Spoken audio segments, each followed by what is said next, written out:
Hoy es día especial para poder hablar acerca de lo que fue la Revolución de Mayo, pero también lo que significa en el día de hoy en nuestra política, en la educación y en lo que se está celebrando, ¿no? Porque tenemos que entender de dónde venimos y qué es lo que estamos hoy en día conmemorando para entender también hacia dónde estamos yendo.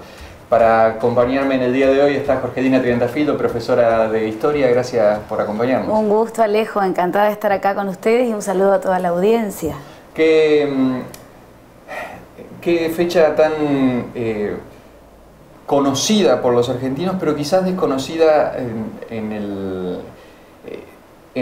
lo profundo, ¿no? Porque para algo está dentro del sistema educativo hablar de la Revolución de Mayo, y quizás a veces queda un poco en la superficie y no tanto en lo que fue verdaderamente ese momento. Capaz a veces se lo pinta con muchos colores bonitos, bueno, eran algunos que estaban tratando de independizar de Argentina como una idea de patria, como si fueran futuristas que tenían esa capacidad y no era tan así. ¿Cómo es en la escuela, en la educación secundaria, que ustedes están dando este tipo de momentos de la historia argentina? Bueno, yo creo que es muy importante tratar en la escuela esto porque es necesario ayudarlos a pensar a los chicos. Es decir, ayudarlos a que ellos puedan expresarse y puedan ver qué es o qué fue la revolución en aquel entonces. Partir de preguntas, de interrogantes. Los chicos hoy en día no son como antes, que iban a la escuela y se sentaban y escuchaban lo que la profe o el maestro decía. Hoy en día se plantean una serie de interrogantes y preguntan. Y está bueno que se pregunten, porque de esos interrogantes uno puede llegar a descubrir o a reconstruir ese hecho histórico. También es como lo interpretan. Exactamente. Bueno, y los chicos de hoy entonces les gusta salir del aula también a veces, no les gusta estar sentaditos en el pupitre, en el banco y escuchando. A veces les gusta salir, ir a la biblioteca, investigar, buscar en los archivos. Acá en Gualeguaychú, por suerte, tenemos muchos historiadores locales que se han dedicado al tema de la revolución. Y no de la revolución solamente a nivel nacional, sino también a nivel regional y a nivel local. Es decir, ¿qué pasó en Entre Ríos? Cuando el cabildo que tanto te pintan y se habla del 25 de mayo, los paragüitas, toda esa historia, es como un cuentito. Bueno, ¿qué pasó realmente ahí? Es decir, es interesante ver qué hicieron los entrerrianos, a dónde se movieron, quiénes hablaron, quiénes aceptaron, no aceptaron a Fernando VII, qué pasó con la Junta.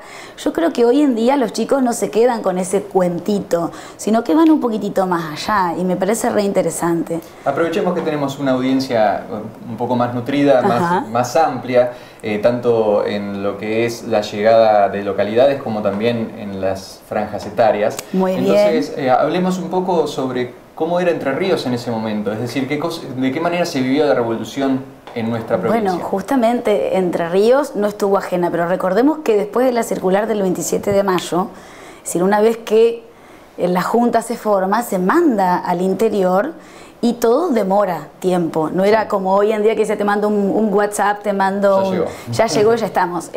Todo esto requería de mucho tiempo. Y algunos llegó antes y a otros después. Entre Ríos, sobre todo lo que nos interesa a nosotros como entrerrianos, la parte de la zona del sur entrerriano, ya se habían fundado por 1700 y algo la villa de San Antonio de Gualeguay, la villa de San José de Gualeguaychú, el arroyo de la China, es Concepción del Uruguay. Entonces, en un primer momento, estas villas están expectantes de esto nuevo que llega. ¿Qué hacemos? Fíjense que en Buenos Aires el tema del cabildo y el tema de ¿qué hacemos con el virrey Cisneros? ¿Lo dejamos? ¿Lo sacamos? Ahí es importante jugar con algunas personalidades importantes como Belgrano, que se jugó la camiseta y dijo, bueno, basta, ¿hasta cuándo vamos a estar con esta situación? Démosle un corte. Y fue importante porque Belgrano tomó la posta. Por ejemplo, a mí me encanta Belgrano, me encanta San Martín. Pero Belgrano decidió decir, bueno, si el virrey no desaparece, lo vamos a sacar. No puede ser que estemos acá decidiendo qué hacer. Y bueno, y mientras tanto estas noticias llegan al interior y llegan a Entre Ríos. ¿Y qué hacen? Y bueno, en un primer momento aceptan, ¿no es cierto? Aceptan definitivamente esto de un virrey al frente de esta junta, pero bueno, ¿qué hacemos? No todos estaban de acuerdo los criollos.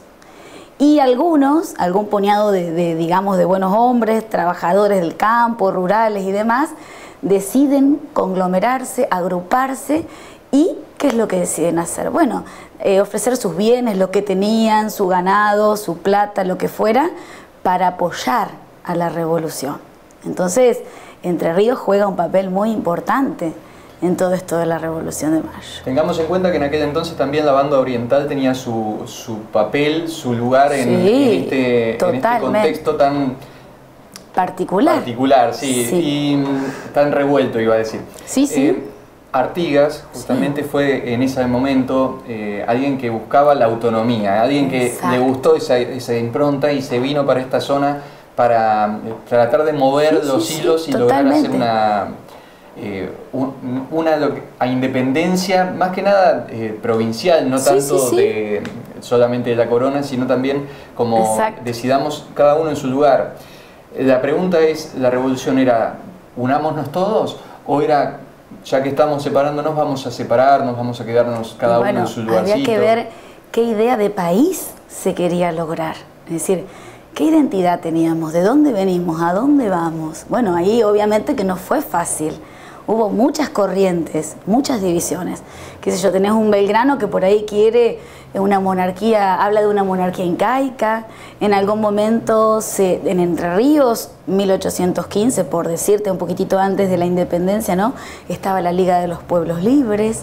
¿Qué era lo que querían? Bueno, autonomía de las provincias. Y bueno, Buenos Aires allá arriba. El resto de las provincias del interior con ideas federales, es decir, se va viendo cómo se mueve el escenario político. Por eso es tan importante el virreinato del Río de la Plata, tan amplio, tan extenso, cómo llegar a todos los rincones y a todos los confines del virreinato. Entonces, cada uno va aportando lo suyo, con su impronta, con su forma de ser. Y esto hay que transmitirle a los chicos, ayudarlos a pensar, a que puedan formar su juicio crítico.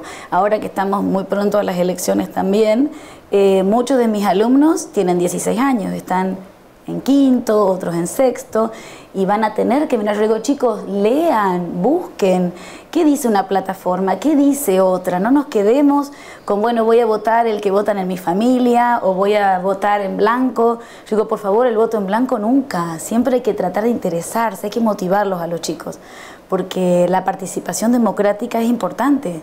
Ellos van a ser los ciudadanos del futuro, ellos nos van a dirigir, nos van a gobernar en algún momento. Entonces, desde la educación yo creo que es re importante ayudarlos a buscar esos valores, a formarse y a mirar más allá de la cuestión egoísta, individualista, sino mirar un poco el tema del bien común, qué es lo que nos hace bien a todos.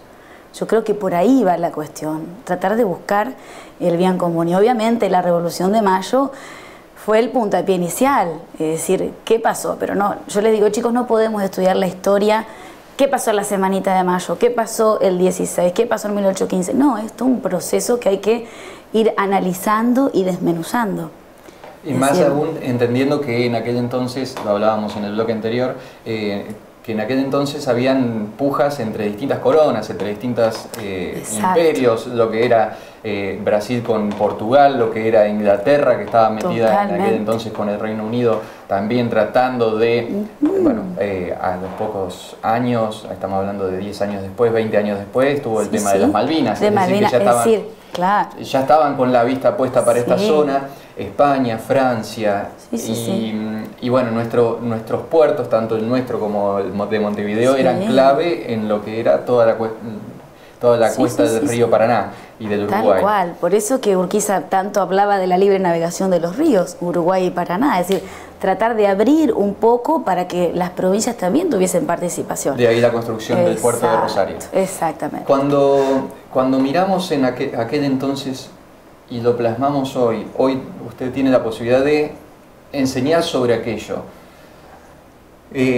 Personalmente, usted, Jorgelina, ¿qué visión tiene sobre lo que no se logró? Porque si hoy nos ponemos a mirar, hoy tenemos también el puerto argentino, el puerto de Buenos Aires siendo epicentro, puertos que como el de Gualeguaychú se cayeron, el puerto de de Uruguay, que también sigue siendo como un flanco que para la navegación nos cuesta un poco entender cómo nos está dominando o no otros tipos de potencia. Hoy estamos a merced de lo que se haga desde Estados Unidos, de lo que se haga en China, de lo que se haga en Rusia. Inglaterra sigue teniendo a las Islas Malvinas allá abajo. Nos tienen medio cercados por distintos lados. ¿Qué sensación te queda? Yo creo que es necesario volver a la historia para reconstruir, volver a, digamos, a decodificarnos y a volvernos a construir, buscar nuestra identidad, es decir, y que todos puedan participar, que no sea algo desde Buenos Aires, el centro donde se sigue manejando todo, sino que también las provincias tengan su participación. Bueno, ahí tenés otra cuestión más, el tema del federalismo que nunca se concretó. Claro, exactamente. Prácticamente todo lo que hablamos hace un instante sobre la Revolución de Mayo, hoy en día sigue sin conclusión. Y bueno, yo creo que a través de la educación es un lugar muy poderoso, es decir, allí intercambiamos mucho con nuestros alumnos y no es como antes que el profesor solo enseñaba, ahora es un ida y vuelta, uno ahora aprende mucho de sus alumnos. Y esto lo veo también en el nivel terciario, cuando uno con sus alumnos dice, yo voy a enseñar tal cosa, y el alumno te dice, profesor, ¿él nunca lo pensó desde este otro lado? Entonces, qué bueno esa apertura del docente que pueda intercambiar con sus alumnos y llegar, porque bueno, no está todo dicho, estamos en construcción. Hasta el día de hoy queremos ser quienes somos, pero tenemos que buscar nuestras raíces. Es decir, ¿quiénes somos nosotros, los entrerrianos? ¿Hacia dónde vamos? ¿Qué queremos hacer? Todo está por hacerse, se puede hacer, así que bueno, creo que depende un poco de la buena voluntad de cada uno y de mirar ciertos valores, que yo creo que son necesarios volver a esos valores de qué es ser libre, qué es ser escuchar al otro, el diálogo, la comunicación. Lo que vos haces acá hoy es re interesante.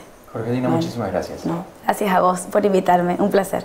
Pasó así Jorgelina Triantafilo, profesora de Historia a nivel secundario, y nosotros seguimos en Territorio Político todas las semanas acompañándoles a ustedes con información, con reflexiones, opinión y hoy también con cuestiones educativas.